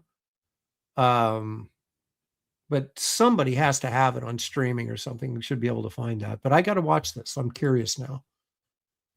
Because who did the Cabinet of Dr. Caligari? That was Murnau too, wasn't it? Or was that Fritz Lang? These German impressionists, man.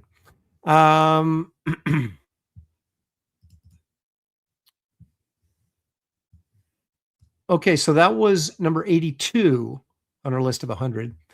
And that's new to the list. Now, so is this. And I'm surprised that this wasn't on the list previously. And I haven't seen this in ages.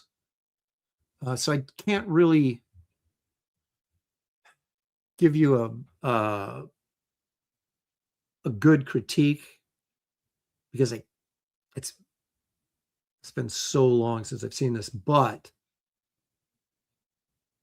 I can tell you Kirk Douglas's Spartacus always bugged me. But anyway, but it's directed by Stanley Kubrick. So you know it's good. Jam-packed with stars, Kirk Douglas, Laurence Olivier, Gene Simmons, not the Kiss Gene Simmons, but the actress, Charles Laughton, Peter Ustinov, John Gavin, Tony Curtis is in it. In a very suggestive bath scene with another dude.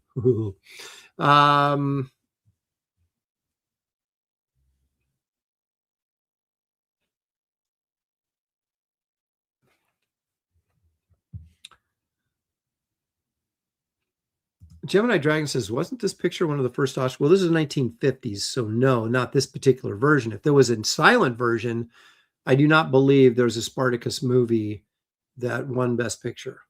Unless it was this one. And I don't think this one did either. I would have to go check on that. But you know what we're going to do? Because I'm a movie guy.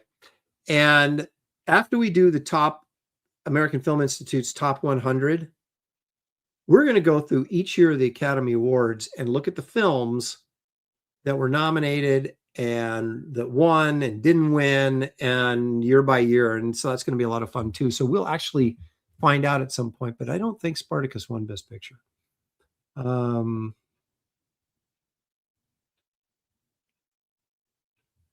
Yeah, 27, 28 is they had them like, I don't know when they did the ceremonies, but the first 5 Academy Awards were like over 2-year periods, like 1927 and 28, 1929 and 30, 1931 and 30, like that. So, and then they started doing them year at a time. So I don't know what, when they had them, that they were counting, both years. And, but anyway, we're going to get into that.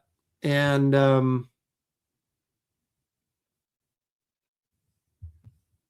but I am surprised that this was not originally on the list, because it's certainly well known and considered by most to be, really good movie. This 1960 is when that was.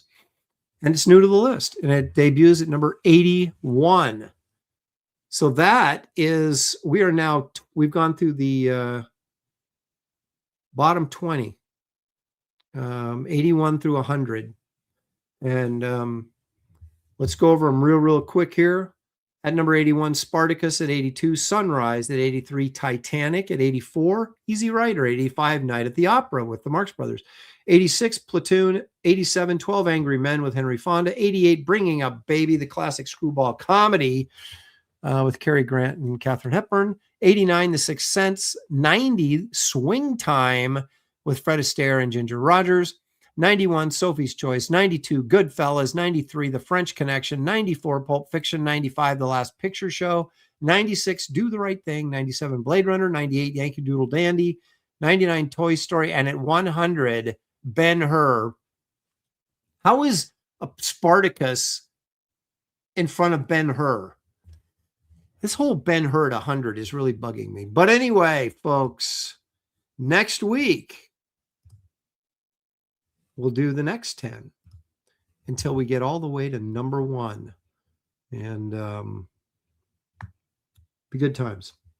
Maybe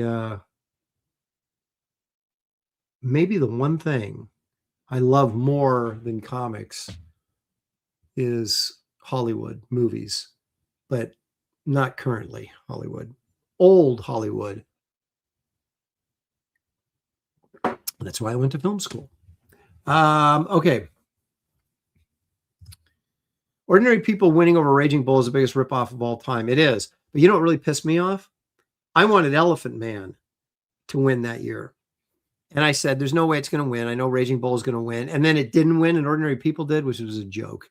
And as we go and look at the Academy Awards after we're done with this list, there's a lot of that going on, a lot of that nonsense. And we can discuss those because there's a lot of frustration in some of those for sure.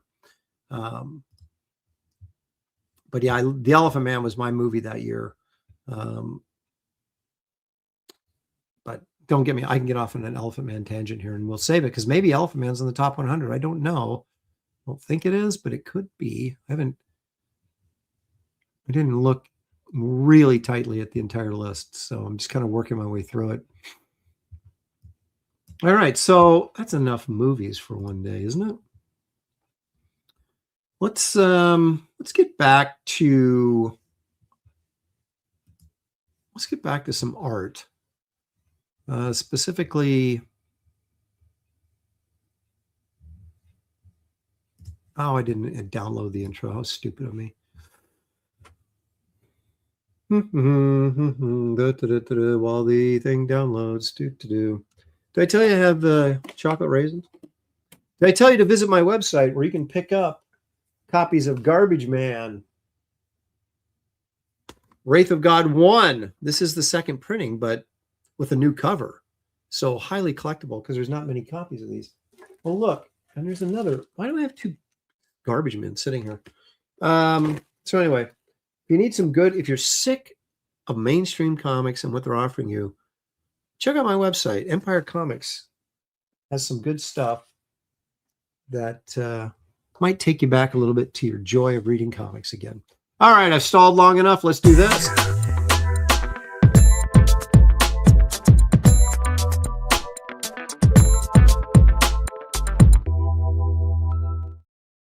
Yeah, we're going to take a look at Biz. You know, this is one of the guys, I have a couple of these, never eat while you're doing live shows. Whatever. I actually know Bisley. And I have his phone number. And I text him. One of the greatest moments of my life. I was doing an episode of Professionals. And it was a couple of years ago when I was working on Wraith of God 2, Blood Hunters. And I can't remember if it was during the show. I think it was, we were talking before we went on, and my phone rang. I looked down, it was Bisley calling me. And so I said to the guys, guys, you have to excuse me. Simon Bisley's on the line. I'll be back in a few minutes. It was the greatest name drop probably I've ever done. It was beautiful. So anyway, he does. Clint Lowe wants more Garbage Man. Now, Clint, did you get Blood Hunters? Wraith of God 2? Because there's a pretty sizable 16-page Garbage Man backup story in there. So I don't know if you've seen it or not. But if you have, I do have people coming to me, but not a ton. That's the problem. Some people say, hey, I'd like to see more Garbage Man. I'd love to do more Garbage Man. In fact, the next Garbage Man story will blow you away if I get to it. But I got to make sure there's enough people that, you know, would support a Garbage Man, just a solo project. I don't know. So he may be relegated to backup status. We shall see. We shall see. Clint says, of course I did. Okay.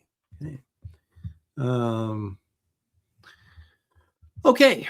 So let's take a look. Now, these are some of my favorite Bisley covers.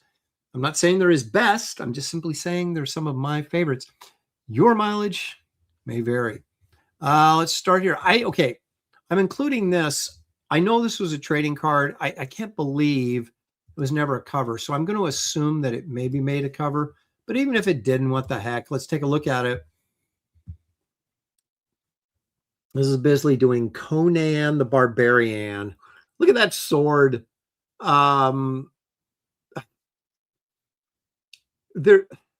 Bisley has this raw intensity to his work that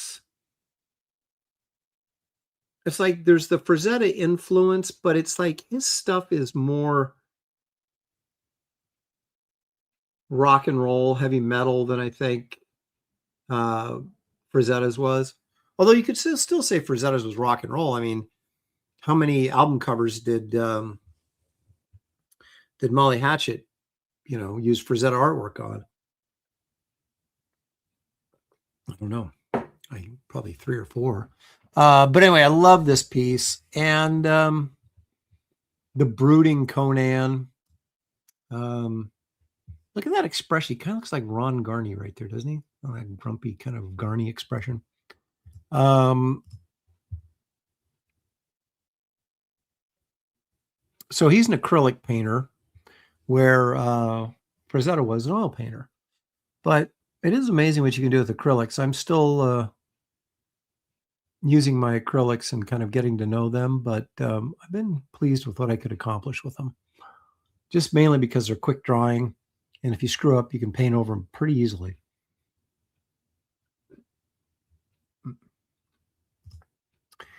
All right. Now, this I put on here. It's not one of his best covers, but because when has Bisley ever painted a traditional Marvel superhero like Captain Britain? I was like, I don't remember ever seeing that except right here. And I didn't read this series or anything, but I did love Captain Britain from Excalibur. And the original Excalibur, not the one I worked on, which did not have Captain Britain in it, but the original one by Claremont and Alan Davis. And so I saw this and I was like, it's so cool. Oh, and so that's why I put it on this list. I don't have any idea who that dude is with the big sword, but it's Captain Britain painted by Bisley. I mean, come on.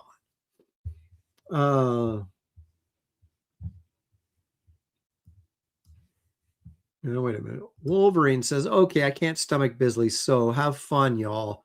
Oh, come on now. You're leaving because of Bisley covers? Come on, Wolverine. This isn't the end of the show, but do what you must. I respect your decision to do what you have to do. Now this is Grendel. Is it Warhammer or Warmonger? Warhammer number 2. And I love. I mean, did Grendel ever look like this except when Bisley painted him? I love the design. The cape coming up here and swirling around. He punches this skeleton dude's head off. Bisley's stuff is weird. Come on, we all know it is, but boy, this is back in 92 when he was really humming. And his stuff is so, colors are so vibrant. It's one of the things I dig about his stuff. And then it's just ridiculous over musculature. I don't know. I mean, the reason you do a cover is for impact and power and visceral energy. And he has all of those things. I really like this. Now, some of you may be familiar with this one. Some of you may not, but it's definitely on my list of favorites. You got it, baby. Wraith of God 2, Blood Hunters. There it is, the Bisley cover. I have the original painting hanging on my wall right back there. Right back there.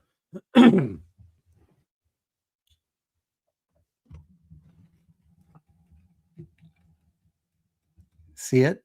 See it right back there? Yeah, on the wall there. Okay. So Yeah, this is, recency biased, but hey.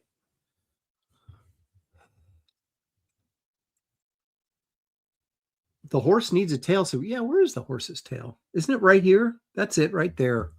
His tail is right there. See that right there? That's the tail. You're just losing it in the cape. That's his tail right there. I sent John Malin a t-shirt of this, so hopefully he wears it on the air. There you go. Clint says that's the cover I got. All right, Clint. You're back in my good graces. No, you were never out of my good graces.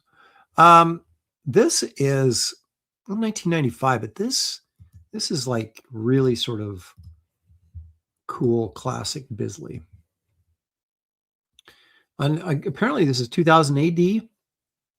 I do not know what number, but I love it. I love Lobo. I love that blue. I just again, there's such ridiculous raw energy in Bisley's work. Look at that dog chewing on Judge Dredd's arm, Lobo's dog. I mean, the anatomy is just funky, crazy, but I don't care. There's just everything has such depth, and like look at Lobo's arms, like the shading in here that make this look so thick and like three-dimensional. That's just cool.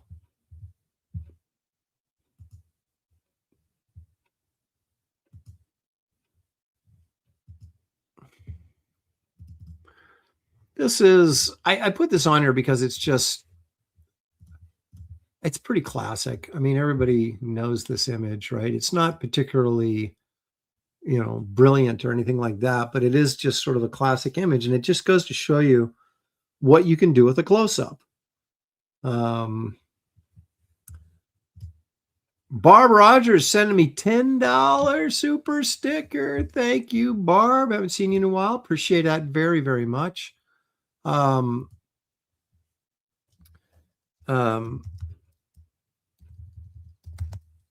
was I saying? Oh, just a close-up. How many covers have just been like iconic close-up covers? And there's nothing, a lot of times there's not much to them. And yet you look at it and go, you just remember it and go, that's a classic, man. And this one is one of the ones that stayed with me. So here it is on my list. You know what is also on my list? And this is a perfect example of a great close-up cover. Yeah, baby, you know what I'm talking about. Yeah, okay. That's Sludge number 1 by me.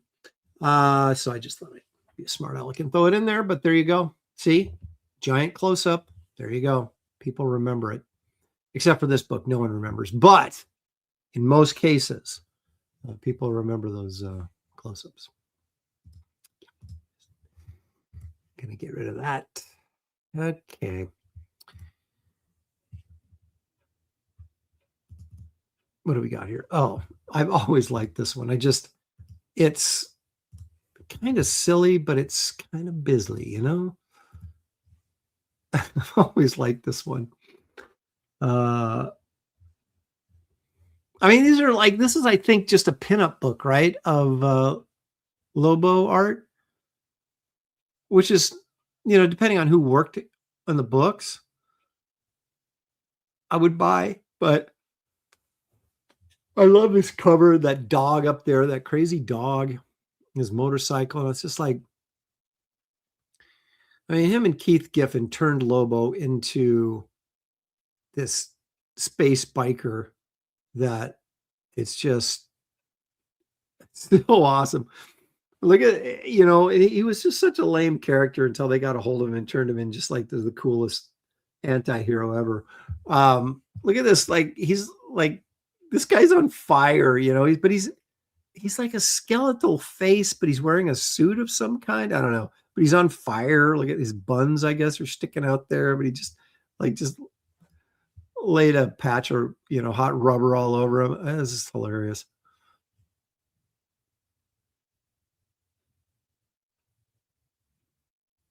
And it's like the dog is like a little doggy person. He's not like a dog, he's a dog person.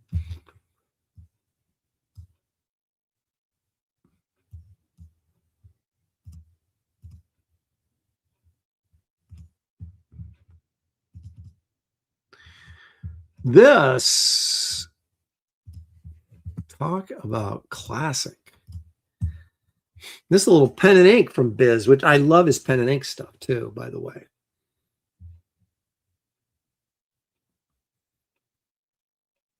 This has this epic fight between Santa Claus and Lobo in it that is just, it's brutal, but it's so funny.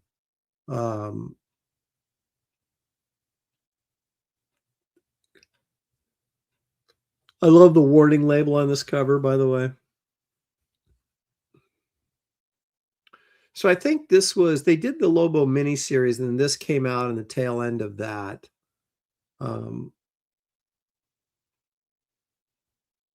I just love how Bisley has sort of his own vision. And again, this is what makes artists stand out, is their unique take on their artistic style. I'm sure he's got, you know, influences and stuff, but there's just this weird wonkiness and this heaviness, three-dimensional quality to his work that, you know, it's just like, it doesn't blend in with everybody else's, you know? And that's why he's Bisley and I'm not. All right, what else we got here? A couple more. Everybody loves this one, I'm sure. I remember this came out, I bought it. I was like, okay, that's cool. And that's pretty cool. Batman Judge Dredd #1. This was a prestige format, probably like what, 1988, 89, 90, 91, somewhere in there, late 80s, early 90s. And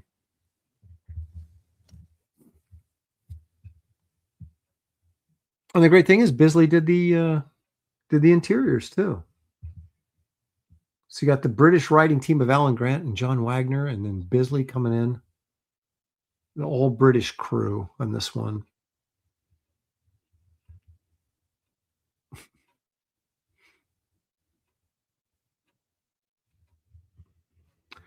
Barb says, I knew Jason Momoa was Lobo before it was confirmed. You would think. Everybody, I think, said that, right? He should be Lobo. That guy's a perfect Lobo.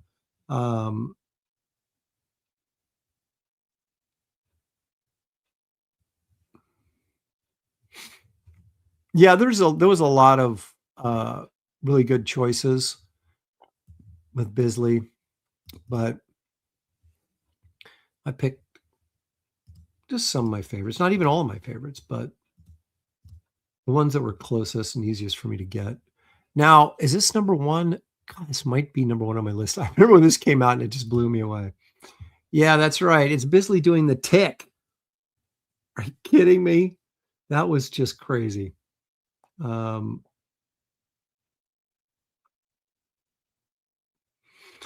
don't even know what to say about this other than it's just so unexpected and so cool that, you know, you have a character like the Tick and then you get Bisley in there to do this. And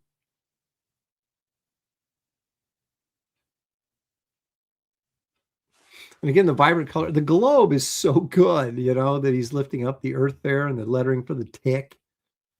That hot highlight right there on the globe. Going with some pure white.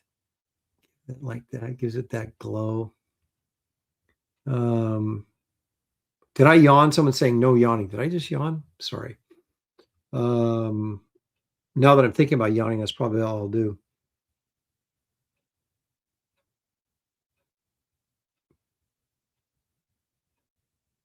Yeah, it's cool when, I mean, I'm sure Ben Edlund I would assume contacted him to do this. And who knows if he gave him any suggestions or just let him do his thing. But, if you get this back, you're just like going, oh my gosh, that's so awesome.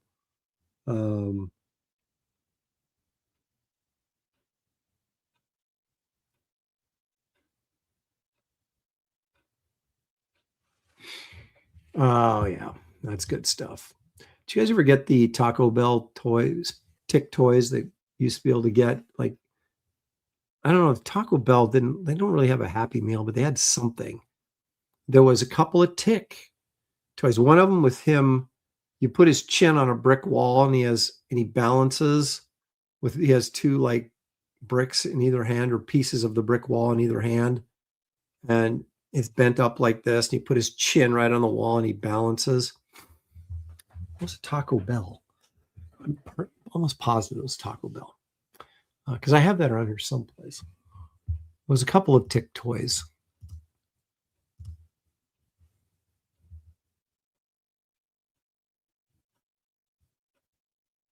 The animated show was great, but the series with Patrick Warburton as the tick was pretty good, I thought. Had some good laughs out of that. Randy Howell not liking Taco Bell. Now, I'm trying to get Taco Bell to sponsor the show. So you guys, you need to be nice to Taco Bell just in case. Just in case. Hey, you guys, if you have not hit the like and subscribe, please do so. It helps the channel grow. And I've been kind of stagnant for a while on subscriptions. And I haven't really been making a push for it, but gosh darn it, it's important. So let's, if you haven't done that, please do so. And okay, so those are our Bisley covers for this week. Who knows what we'll have next week? But I think I covered everything except one thing left to do. I think we all know what it is.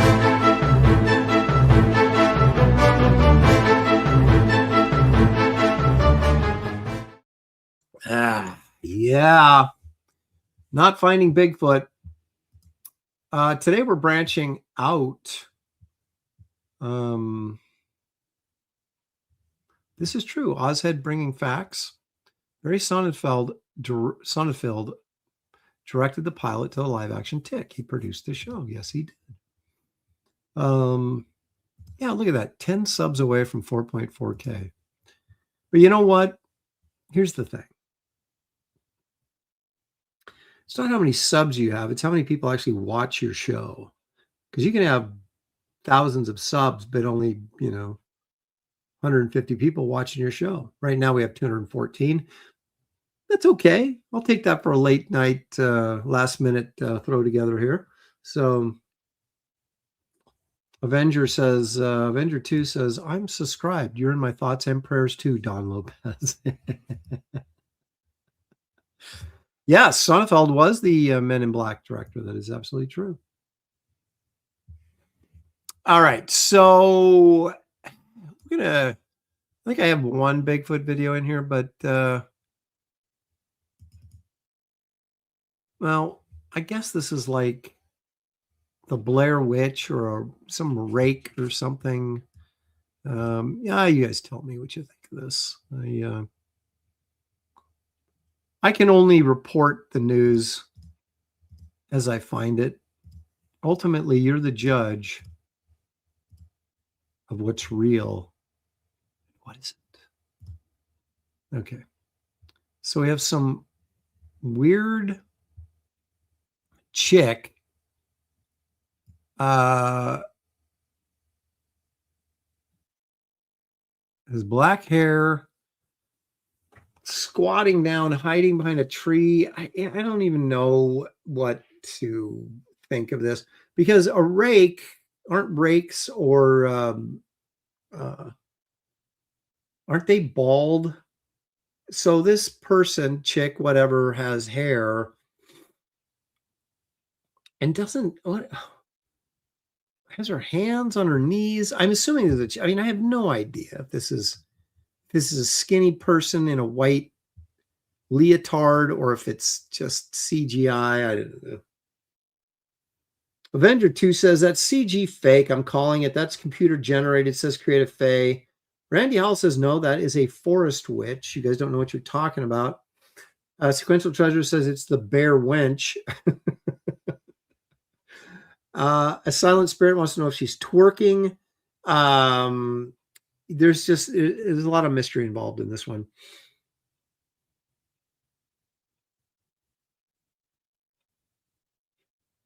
But someone should tell this person that if you're going to do a video like this, rakes aren't supposed to have hair.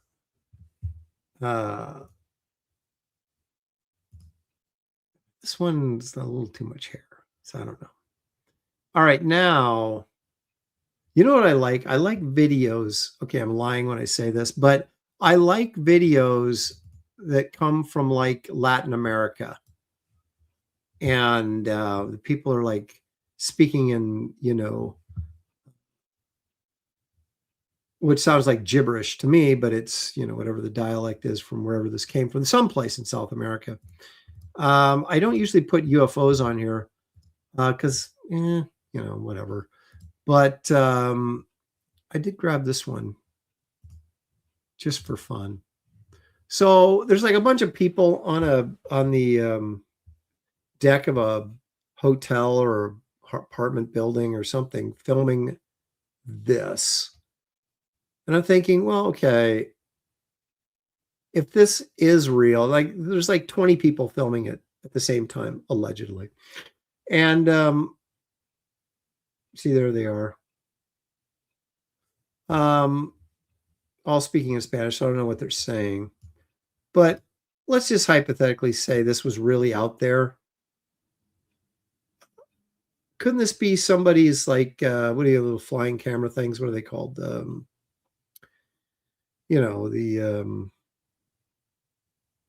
Judas Priest. I am getting old. Come on, help me out. The, they buzz around with the little cameras on them. And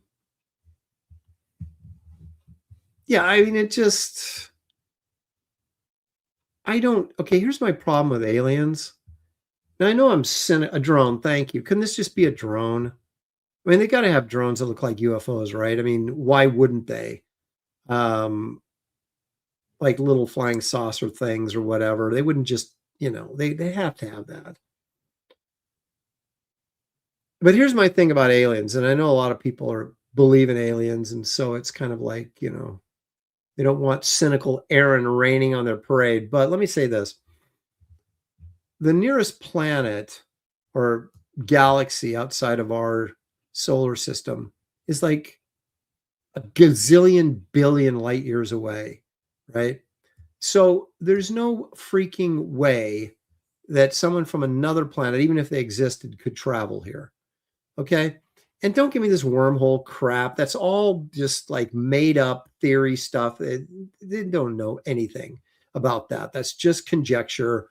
These aliens, no matter how smart they are subject to the same physical laws that we are, gravity and time and speed of light and all that stuff.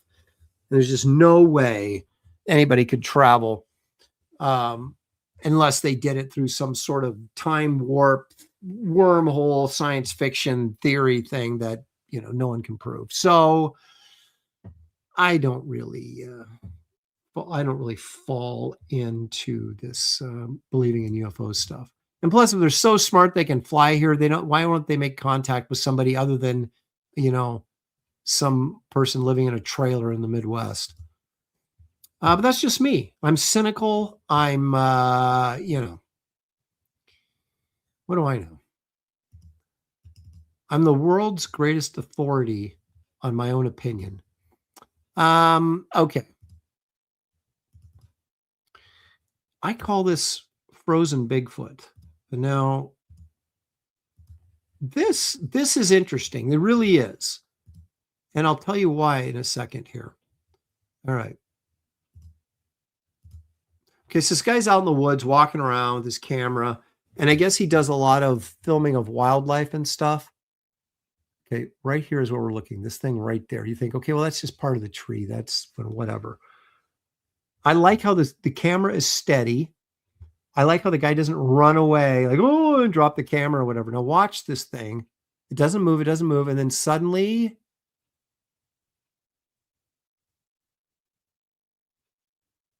it moves.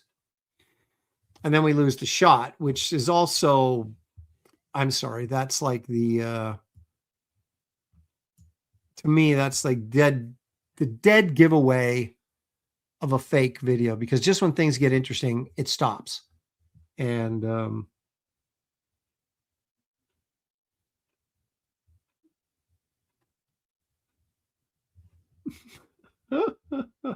Blue Nut Tomb says he puts his drone in a balsa wood Romulan ship to get them. That's hilarious. Love that. But I do like how this, you're like going, God, that's just like a, and then it moves. And I like that at the end.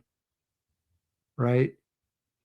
But see, it moves and it was a disappear behind the tree. So is this like, is this one of the interdimensional Bigfoots? He's there. Boy, if you look at that, right, that looks so fake right there. Look how flat black that is. There's no, it's like, look at that. Oh, that looks terrible now that I look at it this way. It looks like someone just put in a flat black like figure, doesn't it? Like they just drew it in there and then it disappears. It goes right by the tree and disappears. Okay, that tree isn't that thick, okay? Oh my gosh, that looks so fake when I slowed it down. I actually kind of was digging this, and now I'm really disappointed. Creative Face says that no, that looks more like a shadow person. Okay, apparently that's another type of cryptid. Now, me being a cryptozoologist, you would think that I would heard of all the cryptids, but the thing is, people make them up so fast, I can't keep up. I can't keep up. So what you're saying, Creative Face, this is not a Bigfoot, it's a shadow person, which is just a black spot. And then it moves, so we know it's alive. Interesting. Yeah. All right. I'm calling crap on that. Barb Rogers says AI ruined reality. It did. That's the thing now. It's like we'll never know if we can trust a Bigfoot video anymore because, I mean, well, you can usually tell the AI ones, but they're getting better. You know, some of them aren't blatantly bad. Some of them are actually kind of okay. And just think, before you know it, they'll be perfect and we'll go, oh my gosh. No, none of us are that gullible. Okay, this is epically. What did I call this one? Oh, a guy in swim trunks. Okay, so it's gaslighting, right? When people like try to tell you you're not seeing what you actually are seeing. Okay, so allegedly this is a rake that these people saw out in their farm. Oh my gosh. All right, so you tell me. All right, so they hear this screaming, okay? And so they go out to film. The guy's like, oh my gosh, did you hear that? Did you hear that? Just like this screaming, yelling. He's like, can't believe it.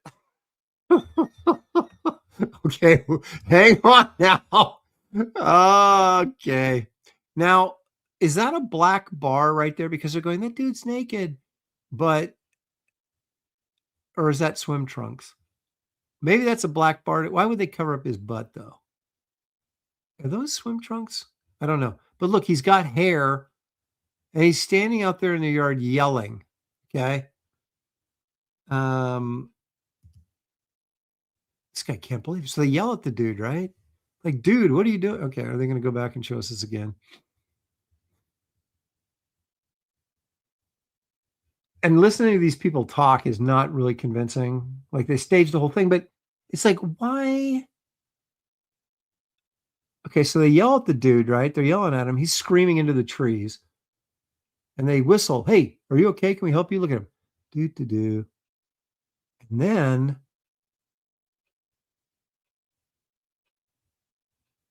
he hears them whistling at him or whatever. And he turns.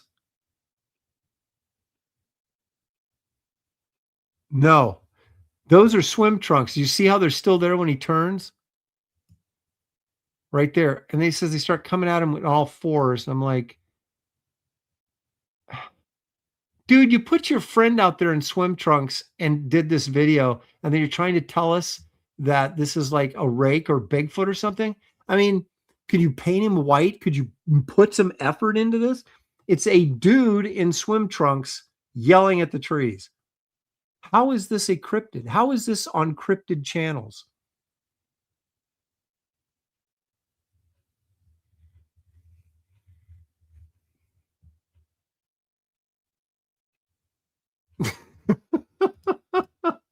The dude in the stables is 100% soy. Well, yeah, that's because that's my title. The title says guy in swim trunks. I put that title on this video. I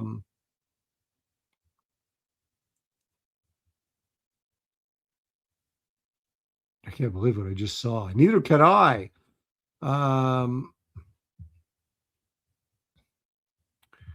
He's shroom tripping, calling it meth head. Barb Rogers says, no, I call as I see it from a parallel reality. Okay.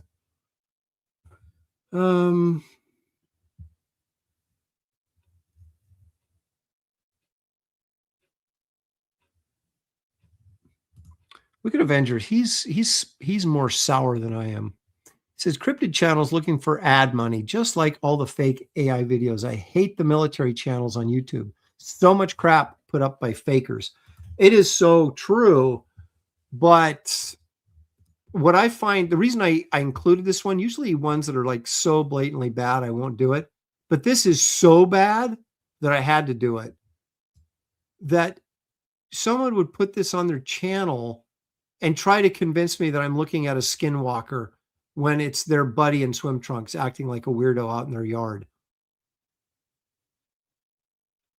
I mean, it's for look at you, it's an in focus shot. We can clearly see what we're seeing here. It's not like fuzzy or anything, right? And so they put zero effort into the execution of this. That's just a dude in swim trunks. Could you at least make him look like a creature? I'll put 2 videos on this channel. One that maybe has a possibility for some discussion, and ones that are so poorly done that I have to make fun of them. And that's a dude in his swimsuit, and this guy can't believe it. Did you see that? Yeah.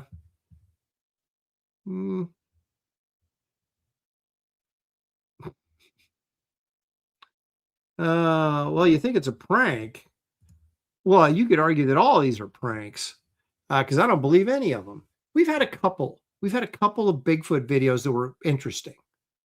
But, you can't believe what you see anymore. You can't trust your own eyes. So we have to break it down right here on comics, cryptids, and cannonballs to get to the truth. And that's what I'm here for. I'm here to enlighten you guys to the truth.